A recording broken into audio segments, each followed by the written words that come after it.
नमस्ते दोस्तों, आज हम डिस्कस करेंगे बजट 2024 के डायरेक्ट टैक्सेस और इनडायरेक्ट टैक्सेस के मेजर चेंजेस और अमेंडमेंट्स के बारे में। मेरा नाम है CA Rishabh Bothra, business consultant, और आप देख रहे हैं मेरा चैनल सिंगल की एडवाइजरी, जहां पर मैं बनाता हूं videos related to business activities and business growth. सबसे पहले देखते हैं डायरेक्ट टैक्सेस की मेजर अमेंडमेंट्स के बारे में। उसमें सबसे पहले आता है पर्सनल टैक्सेस। अब देखते हैं उसमें क्या मेजर चेंजेस आए। ओल्ड टैक्स रिजाइम के टैक्स स्लैब्स में कोई अमेंडमेंट नहीं है, बट न्यू टैक्स रिजाइम में अमेंडमेंट है। 0 से 3 लाख तक टैक्स नहीं है। पहले 3 लाख से 6 लाख तक 5% टैक्स लगता था, अब ये लिमिट 3 लाख से 7 लाख हो गई। पहले 6 लाख से 9 लाख तक 10% टैक्स लगता था, अब ये लिमिट 7 लाख से 10 लाख तक हो गई। पहले 9 लाख से 12 लाख तक 15% टैक्स लगता था, पर अब ये लिमिट 10 लाख से 12 लाख तक हो गई। पर 12 लाख से 15 लाख तक पहले भी 20% टैक्स लगता था और अभी भी 20% टैक्स ही लगता है। और 15 लाख से ऊपर पहले भी 30% टैक्स लगता था और अभी भी 30% टैक्स ही लगता है। दूसरा चीज है स्टैम्प रिडक्शन। स्टैम्प रिडक्शन जो सैलरीड इंडिविजुअल्स और पेंशनर्स को मिलता है, उससे 50,000 से बढ़ाकर 75,000 कर दिया है under the new tax regime. तीसरा चेंज आया है family pension reduction. Family pension से जो पहले 15,000 की रिडक्शन मिलती थी, उसे बढ़ाकर 25,000 कर दिया है under the new tax regime. चौथा चेंज है reduction of rate of taxes in foreign companies. अब फॉरेन कंपनीज के इनकम पर लगने वाला इनकम टैक्स रेट 40% से घटाकर 35% कर। पांचवा चेंज आए इंजर टैक्स के अंडर सेक्शन 56 सब सेक्शन 2 के अंदर। ये सेक्शन प्राइवेट या क्लोजली हेल्ड कंपनीज पे लगता है जब वो नए शेयर होल्डर्स को शेयर इशू करते हैं, जिसमें कंपनी पे टैक्स इम्प्लीकेशन आती है। अगर कंपनी को शेयर्स का फेयर मार्केट वैल्यू से ज़्यादा अमाउंट मिलता है, तो जो डिफरेंस प्रीमियम होता है वो टैक्सेबल होता है इस सेक्शन के अंदर। शुरुआत में ये टैक्स सिर्फ जब कोई भी इन्वेस्टमेंट रेजिडेंट इन्वेस्टर्स और नॉन रेजिडेंट इन्वेस्टर्स से आती थी उसी पे लगता था, लेकिन ये प्रपोज किया गया है कि फाइनेंशियल ईयर 24-25 से प्राइवेट कंपनी पे जो शेयर प्रीमियम मिलता है वो इस फाइनेंशियल 24-25 से अप्लाई ही नहीं होगा और इंजर टैक्स एबॉलिश हो जाए। 6 चेंज आए बाईबैक ऑफ शेयर्स। 1 अक्टूबर 2024 से बाईबैक ऑफ शेयर्स पर टैक्स रूल चेंज हो गए हैं। अब इस पर डिविडेंड की तरह ही टैक्स लगे। अब बाईबैक से जो अमाउंट मिलेगा वो डिविडेंड की तरह टैक्सेबल होगा। इसको अपनी टैक्स रिटर्न में शो करना पड़ेगा। बाईबैक के टाइम जो अमाउंट मिलेगा उसकी जो कॉस्ट ऑफ एक्विजिशन थी वो सब्ट्रैक्ट नहीं की जाएगी। फ्यूचर में जैसे कैपिटल गेन के टाइम इसको कैरी फॉरवर्ड आप इसको कर सकते हो। 30 सितंबर 2024 तक पुराने बाईबैक के जो रूल्स हैं वही लागू रहेंगे। 1 अक्टूबर से बाईबैक के नए रूल लागू हो जाएंगे। अब देखते हैं मेजर टैक्स असेसमेंट रिलेटेड क्या चेंजेस आए। पहला चेंज है सेक्शन 148 के अंदर।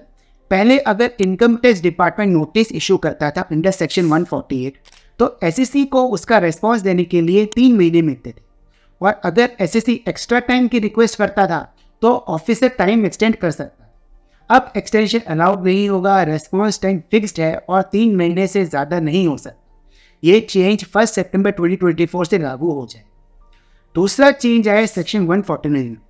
नोटिस इशू करने के लिए अब टाइम लिमिट्स कुछ इस तरह से हो गई है। अगर इनकम एस्केपमेंट 50 लाख से कम है तो नोटिस 3 साल के अंदर इशू किया जा सकता है, और अगर इनकम एस्केपमेंट 50 लाख से ज़्यादा है तो नोटिस 5 साल तक इशू किया जा सकता है। पहले ये लिमिट 10 साल तक थी, अब इसे रिड्यूस करके 5 साल और 3 साल कर दिया है depending on the amount of escapement. अब तीसरा जो चेंज है मेजर कैपिटल गेन्स में। बजट के बाद कैपिटल गेन में मेजर चेंजेस आए हैं। सबसे पहला जो चेंज आया है, सबसे पहले होल्डिंग पीरियड चेंज हुआ है, जिसकी वजह से एसेट को शॉर्ट टर्म या लॉन्ग टर्म कैटेगराइज किया जाएगा। गवर्नमेंट ने होल्डिंग पीरियड को सिंप्लीफाई कर दिया है जिससे कंफ्यूजन कम।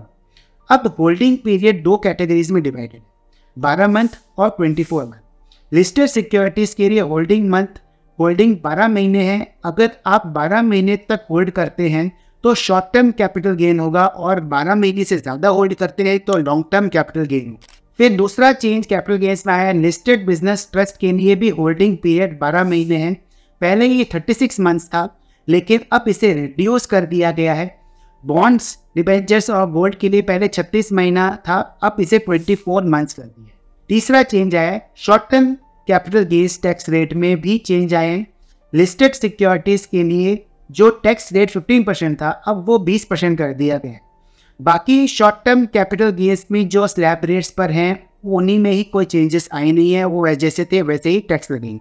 चौथा चेंज आया है long term capital gain tax rate में। अब लॉन्ग टर्म कैपिटल गेन का रेट 12.5% हो गया है। पहले ये 10% और 20% के दो अलग रेट्स पे लगता था, अब दोनों का रेट को 12.5% कर दिया गया है। इंडेक्सेशन बेनिफिट को रिमूव कर दिया गया है जो पहले मिलता था। लॉन्ग टर्म कैपिटल गेन पे एग्जम्पशन लिमिट पे भी चेंज आया है। ये exemption limit listed financial assets के लिए ही है। फिर अनलिस्टेड डिबेंचर्स और बॉन्ड्स के लिए टैक्स रेट सेम है, लेकिन इंडेक्सेशन बेनिफिट को रिमूव कर दिया गया है। जो एसेट्स पे पहले इंडेक्सेशन बेनिफिट मिलता था वो अब मिलेगा नहीं। प्रॉपर्टी और गोल्ड जैसे एसेट पर भी इंडेक्सेशन बेनिफिट नहीं मिलेगा। ये चेंज 23 जुलाई 2024 से इफेक्टिव है। Security transaction tax STT rates में भी चेंजेस आए हैं। ऑप्शन और फ्यूचर्स के लिए STT रेट्स इंक्रीज कर दिए गए। फ्यूचर्स पे STT रेट 0.02% हो गया है और ऑप्शंस के अंदर STT रेट 0.1% कर दिया है। ये चेंजेस 1 अक्टूबर 2024 से इफेक्टिव है। अब देखते हैं TDS और TCS में क्या changes. Section 194D insurance commission. Insurance companies जो इंश्योरेंस एजेंट्स को कमीशन देती हैं, उस कमीशन पर पहले 5% TDS लगता था बजट 2024 की तहत। इस TDS रेट को अब कम कर दिया गया है, अब जो है वो 2% TDS लगेगा। ये चेंज 1 अप्रैल 2025 से लागू होगा। इससे इंश्योरेंस एजेंट को मिलने वाले कमीशन पर टैक्स बर्डन कम हो जाए। दूसरा चेंज है section 194G lottery commission and prize money. Lottery और प्राइज मनी के विनिंग्स पर जो TDS रेट लगता था वो 5% था। बजट 2024 ने इस रेट को रिड्यूस कर दिया है, अब 2% TDS लगेगा। ये चेंज 1 अक्टूबर 2024 से एप्लीकेबल हो जाए। तीसरा चेंज है सेक्शन 194H जो कमीशन। जो कमीशन पेमेंट्स बिजनेसेस अपने एजेंट्स को देते हैं उस पर पहले 5% TDS लगता था। बजट 2024 के अंदर इस TDS के रेट को कम कर दिया गया है और अब 2% TDS लगेगा। ये चेंज 1 अक्टूबर 2024 से लागू होगा। इससे कमीशन पेमेंट्स के टैक्स इम्प्लीकेशन को रिड्यूस किया। अब चौथा चेंज देखते हैं section 194O e commerce payments. E commerce platform जो सेलर्स को पेमेंट्स ट्रांसफर करते हैं उस पर 1% TDS लगता था। बजट 2024 की तक इस TDS को 0.1% कर दिया गया है। ये चेंज 1 अक्टूबर 2024 से लागू होगा। इससे ई कॉमर्स सेलर्स को कम टैक्स पे करना पड़ेगा और उनका टैक्स कंप्लायंस सिंप्लीफाई हो। पांचवा चेंज है section 194IB rent payments. Rent payment पर जो TDS रेट पहले 5% था उसको रिड्यूस करके 2% कर दिया गया है। ये चेंज 1 अक्टूबर 2024 से एप्लीकेबल होगा। इससे रेंट पेमेंट पर लगने वाला टैक्स कम हो जाएगा जो लैंडलॉर्ड और टेनेंट दोनों के लिए ही beneficial. 6 changes section 192 salary TDS और TCS।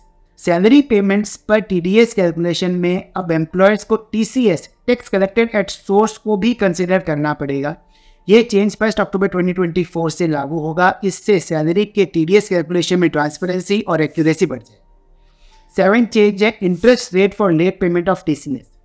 TCS की लेट पेमेंट पर पहले 1% इंटरेस्ट लगता था जो अब बढ़ाकर 1.5% पर मंथ कर दिया गया है। ये चेंज 1 अप्रैल 2025 से लागू होगा। इससे टाइमली टैक्स पेमेंट की इंपॉर्टेंस को एम्फेसाइज किया गया है और लेट पेमेंट्स पर एडिशनल पेनल्टी इम्पोज की। अब 8वां मेजर चेंज है सेक्शन 194T। ये बहुत इंपॉर्टेंट चीज है partnerships firm payments to partners. Partnership firms को अपने पार्टनर को पेमेंट पर TDS डिडक्ट करना पहले मैंडेटरी नहीं था। बजट 2024 के तहत अगर ईयरली पेमेंट्स 20,000 से ज़्यादा है तो अब पार्टनरशिप फर्म्स को TDS 10% डिडक्ट करना पड़ेगा। ये चेंज 1 अप्रैल 2025 से एप्लीकेबल होगा। इससे पार्टनरशिप फर्म के TDS ऑब्लिगेशंस को और भी बहुत ज़्यादा क्लियर किया गया। 9th चेंज है लग्जरी गुड्स अंडर TCS।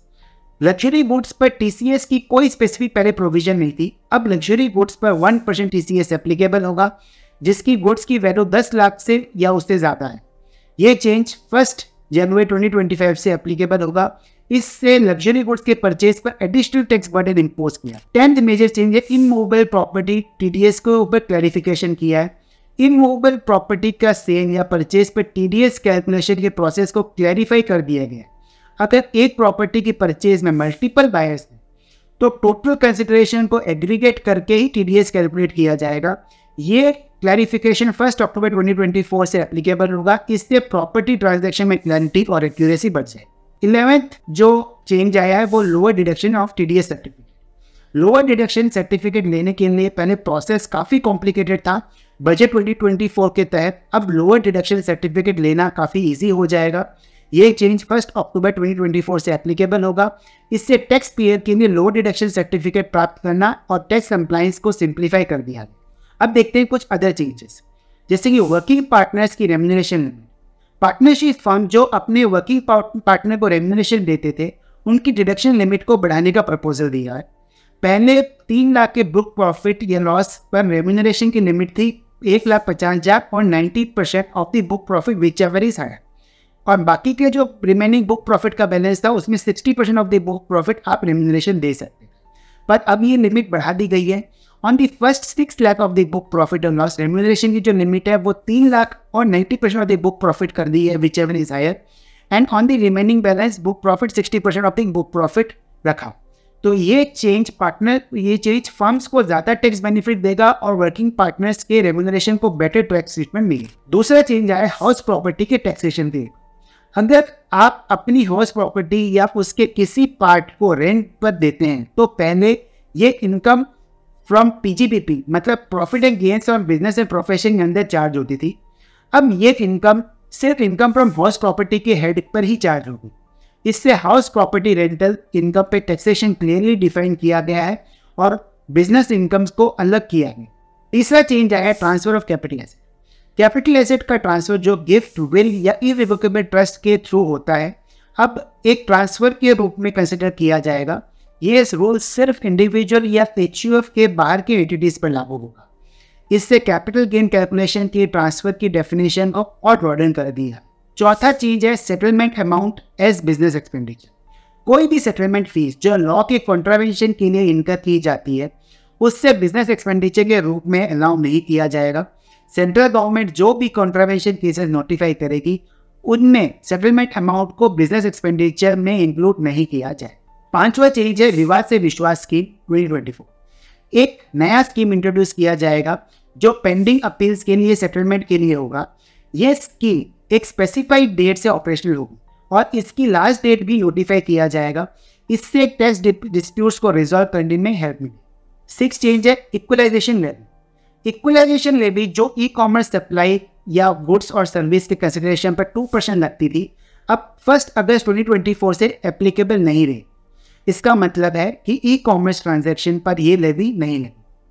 अब देखते हैं GST से मेजर रिलेटेड अमेंडमेंट्स। पहला मेजर चेंजेस है, अब 4 फाइनेंशियल ईयर 2017-18 से 2021 के जो भी इन्वॉइसेस हैं उसका जो RTC है वो क्लेम किया जा सकता है अगर आपने 30 नवंबर 2021 से पहले रिटर्न फाइल किया है। तो इससे पुराने इन्वॉइसेस के ITC का क्लेम करने की आपको अपॉर्चुनिटी मिल जाए। दूसरा चेंज है, अगर आपका GST रजिस्ट्रेशन कैंसिल हो गया है और बाद में रिस्टोर हो गया है तो उस पीरियड का ITC भी आप क्लेम किया जा सकता है, लेकिन इसके लिए आपको अपनी GST रिवोकेशन की एप्लीकेशन 30 डेज के अंदर फाइल करनी है। तीसरा चेंज आया है, पहले अगर आप सेक्शन 74 के अंडर GST पे किया था तो उसका ITC क्लेम नहीं किया जा सकता था। अब फाइनेंशियल ईयर 23-24 तक सेक्शन 74 के अंडर जो भी GST पे किया है उसका ITC क्लेम किया जा सकता है। ये सीमलेस फ्लो ऑफ क्रेडिट को इंश्योर करता है। चौथा चेंज आया, ऑथराइज्ड रिप्रेजेंटेटिव को समन केसेस में भी रिप्रेजेंट करने का अधिकार दिया गया है। पहले टैक्स पेयर को खुद अपीयर करना पड़ता था, लेकिन अब ऑथराइज्ड रिप्रेजेंटेटिव भी टैक्स पेयर को रिप्रेजेंट कर सकता है।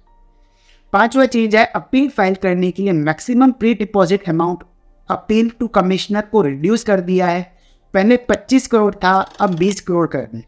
ये अपील प्रोसेस को थोड़ा इजी बना और ट्रिब्यूनल को अपील फाइलिंग के लिए भी मैक्सिमम प्री डिपॉजिट के अमाउंट को रिड्यूस कर दिया है। पहले 20% था, अब 10% कर। होप आपको ये बजट 2024 की मेजर अमेंडमेंट समझ आ गई होगी।